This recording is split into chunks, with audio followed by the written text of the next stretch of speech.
Hey, sis, Dad, Mom, come on. Your story hour's on. Presenting Your Story Hour. Building for a better tomorrow. Hi there, boys and girls. I'm Uncle Dan. And I'm Aunt Carol. Welcome one and all, but especially all our Your Story Hour alumni. Why, especially our alumni, Aunt Carol? Because some of our alumni may remember the two stories we're going to air today.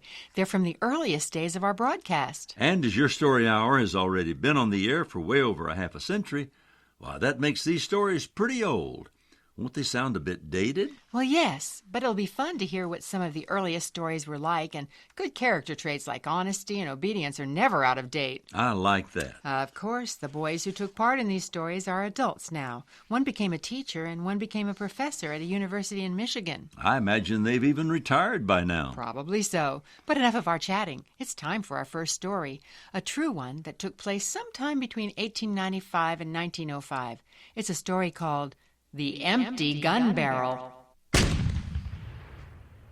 My story concerns two brothers named Harold and Kenneth. As boys, Harold and Kenneth were always getting into trouble. They weren't bad boys, you understand, just lively and full of fun. It was Harold who caused most of the trouble. He was always getting bright ideas as to what to do to have fun. But his ideas usually got them into trouble. There was the time, for instance, when he got the idea to go fishing. Hey, Ken, what are you doing? Making a kite. Let's go fishing. Want to? What for? To catch fish, silly. What do you suppose what for? What do we want with fish? We don't eat them. We'll raise them. We'll go into the fish-raising business and make lots of money. Raise fish? That shows how much you know. You gotta have water to raise fish. Don't you think I know that? Where are we going to raise them? In the river? We catch them in the river, then put them back in the river to raise. That sounds like one of your ideas, all right. We'll raise them in the well. In the well? Sure. Then when the fish hatch little fish and they get big, all we gotta do is dip them out of the well by the buckets full. We'll get rich. Well, there's something wrong with your idea. There must be. But right now I can't see what it is. Then we will go fishing. We don't have any hooks. We'll make some out of pins. Please, Ken, let's go fishing. Oh, all right. You go get the pins and some string. I'll dig up the worms.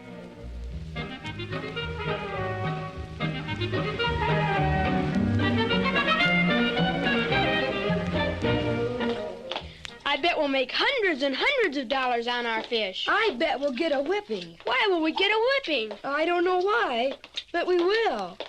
That's the way all your bright ideas end up. Maybe so, but this one won't. How can we get into trouble? We won't even tell Father about raising fish until we've made lots and lots of money. I hope you're right. But every time we do one of your ideas, I'm scared to death. Oh, Father's away preaching and Mother's at the Ladies' Aid Society. What can go wrong? I wish I knew. Something will. I know that. You're just a scaredy cat. I'm not any more scared than you are. Here's the well. Yeah. Come on, let's put the fish in the well. Well, put down the pail and help me move the cover away from the opening. I can't move it by myself.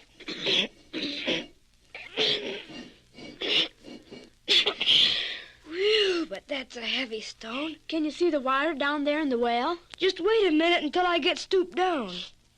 Yeah, I can see the reflection.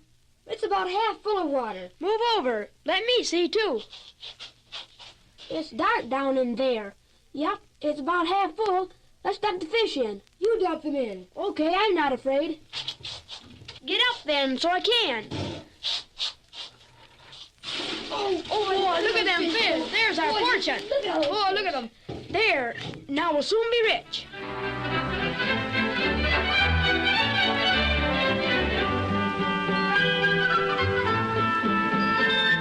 Almost every day the boys looked down the well to see how fast their fish were multiplying and growing. But they couldn't see anything at all. It was so awfully dark down in the well. Then one day at the supper table... Pass me a drink of water, please. Pour your father a glass of water, Kenneth. Okay. Here you are, Dad. Thanks. Whew, this water. It doesn't taste right. I thought it tasted queer, too. Do you boys happen to know anything about this? The water tastes all right to me. Me, too.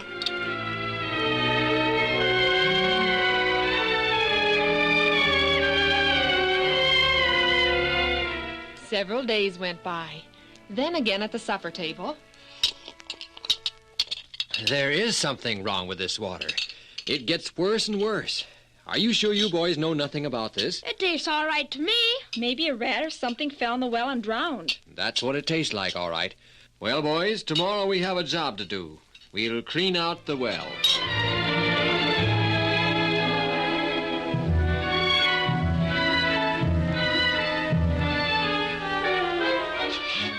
There we are, boys. All the tools are ready.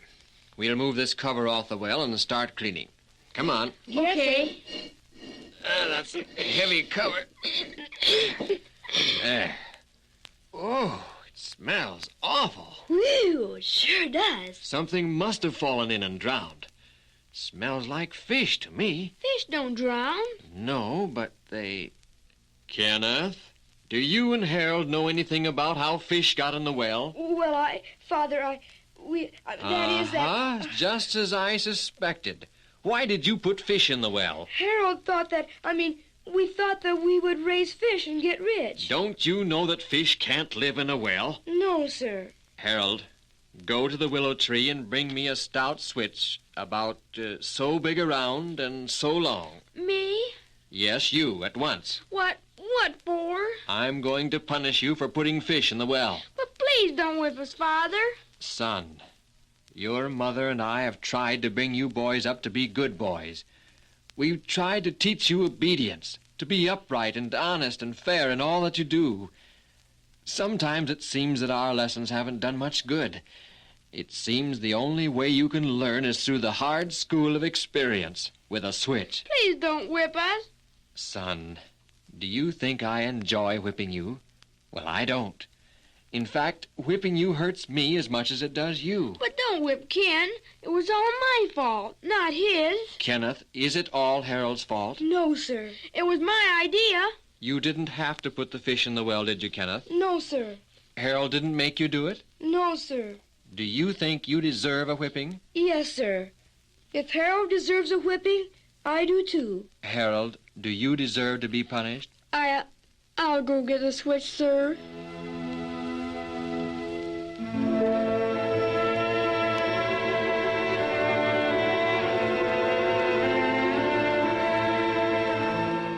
For a while after that, the boys seemed to quiet down and be better boys.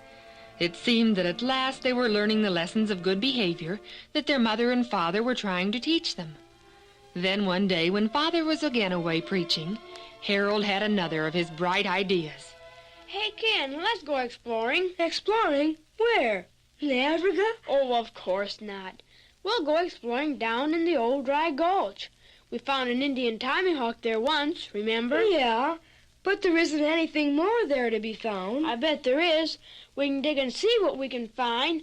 That's the fun of exploring, not knowing what you're going to find. Well, there's nothing else to do. For once, I can't see how we could possibly get into trouble digging around in an old ditch. Then you will go? Yeah, but we can't stay long. Father will be home at 4 o'clock, and we want to be back before he comes.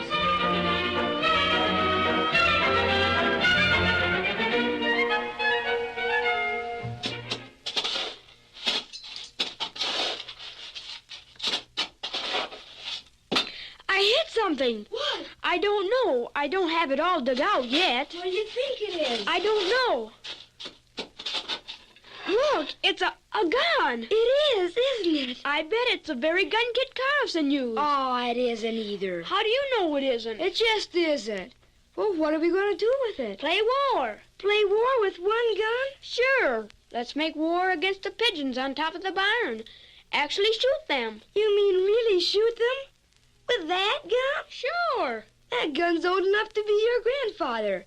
It won't shoot. I bet it will. Anyway, we haven't any ammunition to fit such an old gun. Come on up to the barn. I'll show you how we can make it shoot.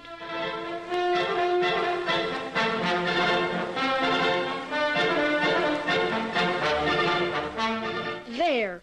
The gun's fastened to the rock, pointing straight at the barn roof, where the pigeons roost. Yeah, But where's the ammunition? Floyd's father has lots of gunpowder that he uses to blast out stumps.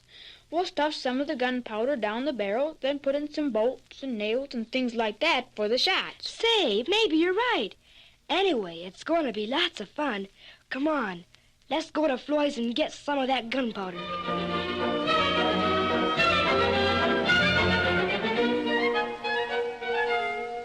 Hey, that's enough. Don't put any more gunpowder down in the barrel. We gotta have at least 6 or 7 inches of powder in the barrel. I don't think they used to put in more than a pinch or two. Maybe not, but this gun is old and rusty. It'll take more powder to make it go off. Okay, I hope you're right. There, I guess that's enough.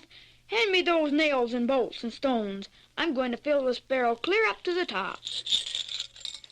Say, did you get some fuses for Floyd? Yeah, several long pieces. They're in this box. Fasten the piece to the powder hole so we can stand away when we fire the gun. You bet. I don't want to be close when it goes off.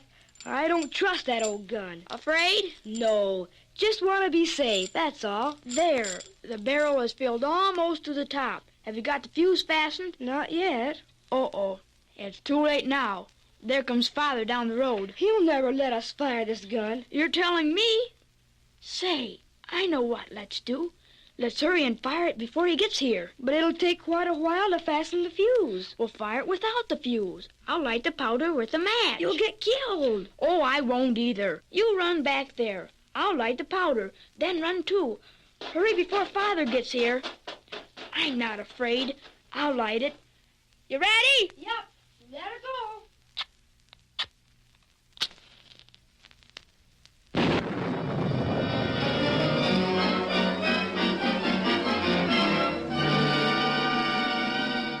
Doctor, will my son, will he ever be able to see again? Or will he be blind? He'll see all right, Mr. Richards, but perhaps not as well as he has in the past. His sight may get worse as time goes on, though. Oh, that's better than being totally blind. I'd say your son is very lucky, Mr. Richards. Usually such an old gun would have exploded all over the place and killed your son. Ouch! Instead of merely getting gunpowder in his eyes. Yes, it was a miracle, all right. Ouch!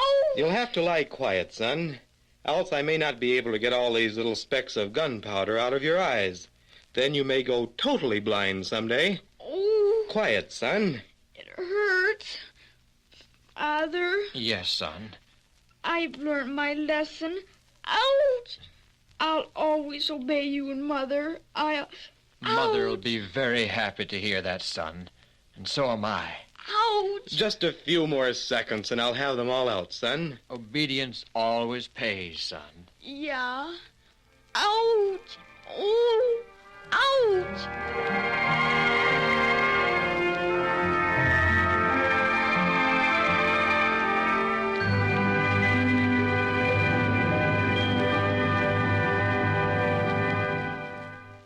Poor Harold. That must have been so painful. Eyes are the most sensitive part of the human body. Why, it hurts just to have an eyelash in my eye, but gunpowder? It makes me shudder to think of it. He suffered all right, but so did his dad. No father who loves his son wants to see him endure such pain. That's why we dads and moms want our kids to obey us so we can keep them safe and healthy, to grow up to be happy and productive adults. You know, Uncle Dan, I imagine some of the boys and girls listening are thinking Harold and Kenneth's dad was pretty severe for punishing them when they put fish in the well. After all, they didn't mean any harm, and they didn't know the fish would contaminate the water. Aunt Carol, any child growing up on a farm back then, knew the well was off limits. Not only was it dangerous, but a good source of fresh water was essential and had to be protected. Without water, both people and animals can't survive. Without it, there would be no farm at all.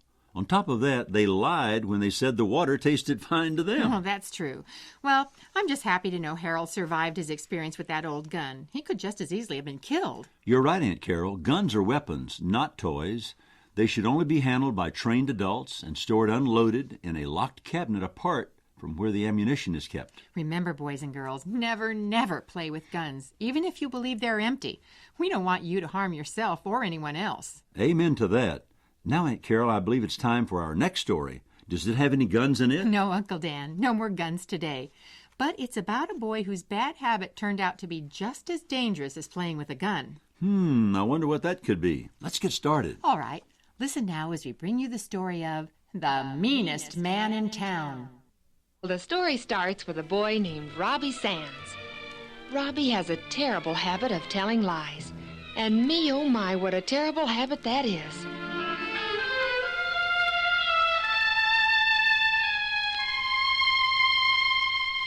There was the time, for instance, that Robbie told his mother that he had not taken the cookies from the cookie jar. Why did you lie to me about taking those cookies, Robbie? Why do you tell so many lies? I don't know, Mom. I guess I just can't help it. I think you should go to your room, Robbie, and kneel down by the side of your bed and pray for God to forgive you, and then ask him to help you stop telling so many lies. I'd rather have a whipping, Mom. But whippings don't seem to do you any good, Robbie, and you must stop telling lies. Come, Robbie, let's go to your room.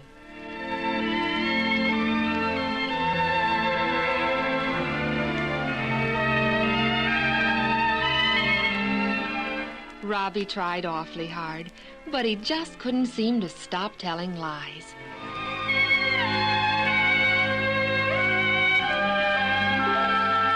Then the Sand family moved into a new town. Robbie helped his mother unpack. Here, son, take these bottles of pills to the bathroom and put them on the stand. Okay, Mom.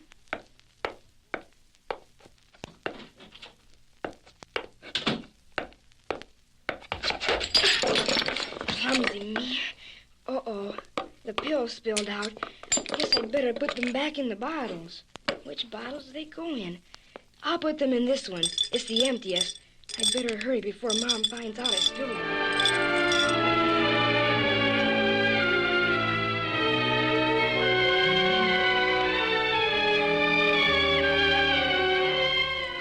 Robbie, the pills in this bottle, do you know what happened to them? No, Mom. Why? Well, I thought I was about out of them, and now there's almost a whole bottle full. Are you sure you know nothing about it, Robbie? I'd tell you, Mom, if I did. I wouldn't lie about a thing like that. Well, I didn't think you would. I guess I must have been mistaken about being out of them.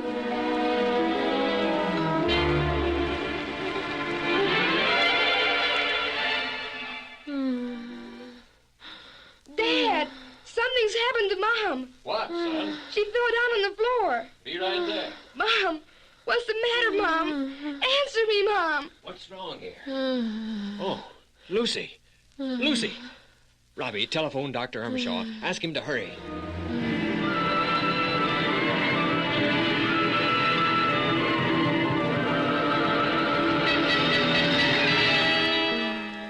Your wife's heart, Mr. Sands, has slowed down to almost nothing. Acts as if she'd taken an overdose of digitalis or some other heart stimulant. Digitalis? Well, that's funny. Only this noon I was looking for those digitalis pills and couldn't find them. And I know we had some. Is it possible she took them? An overdose? Oh, no, certainly not. She has no reason to do such I mean, could she have taken them accidentally? Well, I don't see how. They were in a bottle plainly marked as poison. Is Mom very sick, Dad? She's seriously ill, son. Will she get well? Oh, I think so. Won't she, Doctor? If we knew exactly what happened, she might have a fighting chance. We'd know what to do for her. I think I know. You know what? Yesterday, when Mom asked me to take the pills into the bathroom, I stumbled and fell and spilled the pills from some of the bottles. Which bottle, son? A small bottle and a bigger one. Let's have a look at those bottles. Come on, son. Show them to us.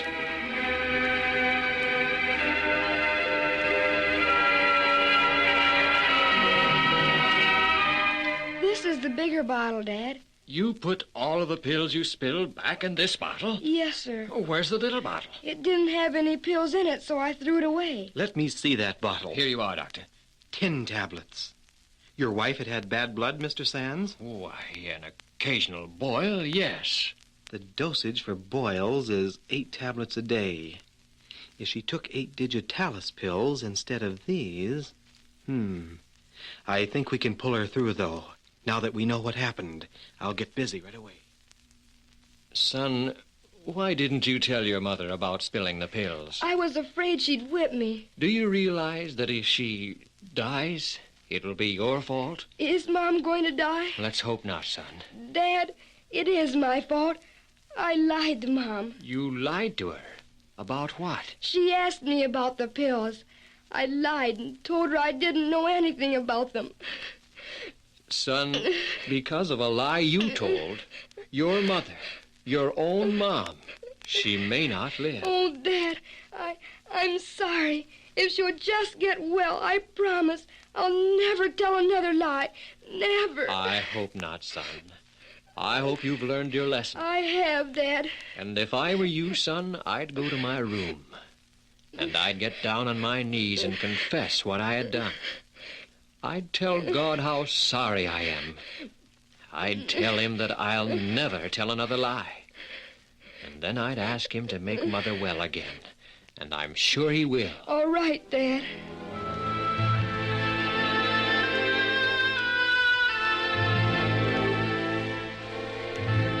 It was one thing to promise to not tell any more lies, and quite another thing to keep that promise. It was awfully hard for Robbie, but he did it. For several days he didn't tell a single lie. Then one morning, as his dad was about ready to go to work. Dad? Yes? I think I'll get some work to do so I can earn some money and get Mom some flowers for her sick room. May I? That's a good idea, son. Your mother loves flowers, especially roses.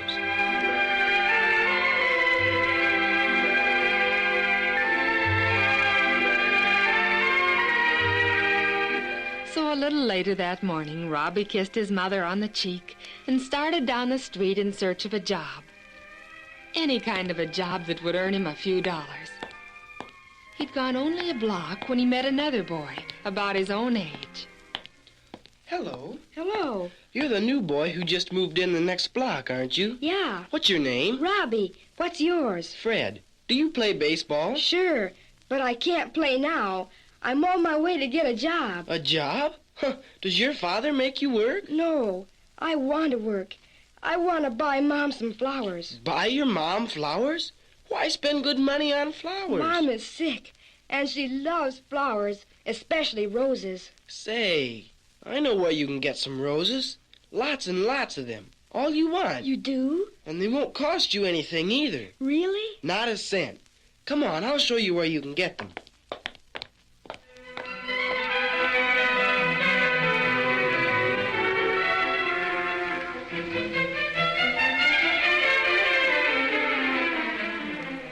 There, back of that high board fence is a whole garden of roses.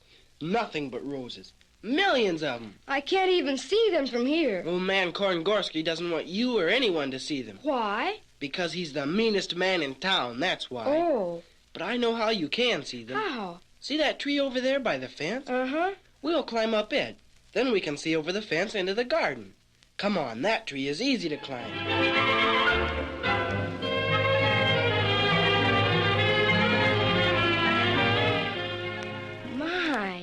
I never saw so many roses. You're looking at the most famous garden in Centerville, maybe in the whole world. It just doesn't seem that anyone who liked roses as well as Mr. Korngorski does would be so mean as he is. But he is. He's the meanest man in town. What does he do with so many roses? He sells them. That's the way he makes his living. Then how can I get them for nothing? I know how to get over the fence. I'll show you how.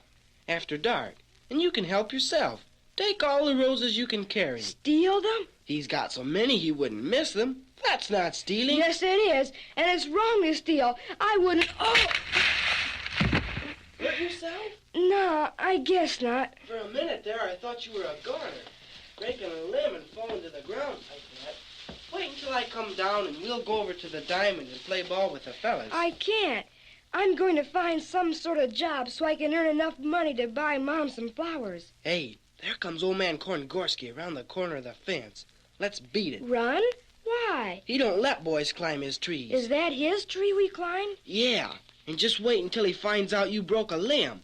He'll beat you with that club he's got. Come on, let's vamoose. No, I'm going to stay here. You can if you want to, but not me. Come back here, boy. Come back here, and Oh, so you didn't run, eh? No. What's going on here? Who broke this limb? I did, sir. You did?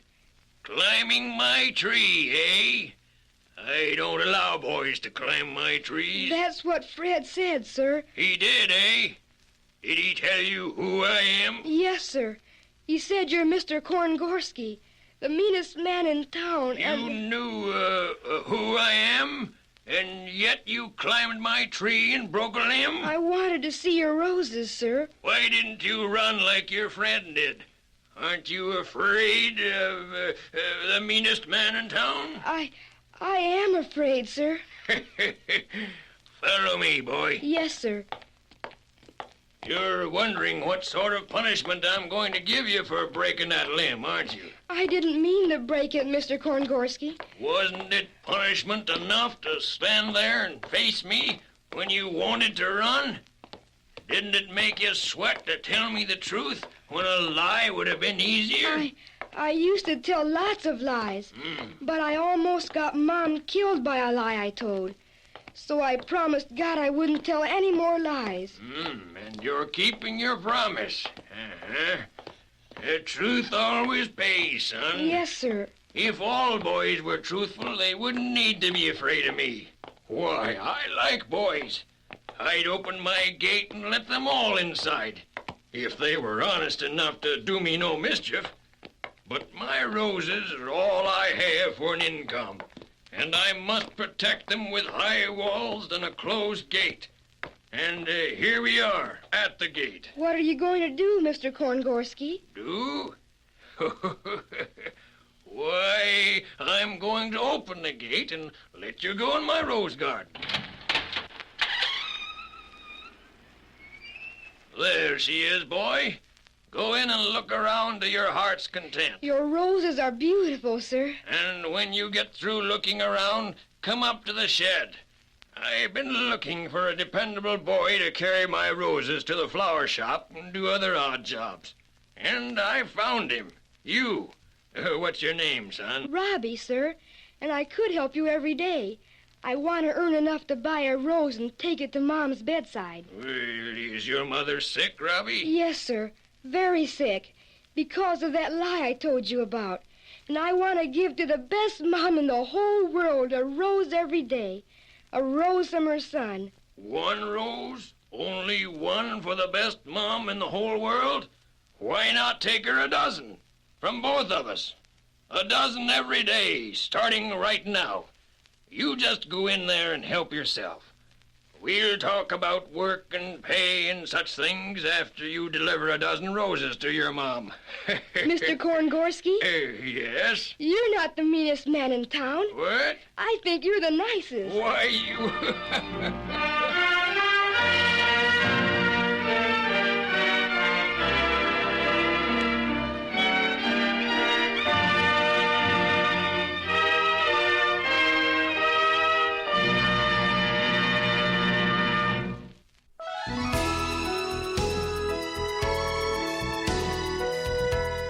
This has been your Story Hour, building for a better tomorrow. This is Aunt Carol and Uncle Dan saying, goodbye, everyone. See you again next time.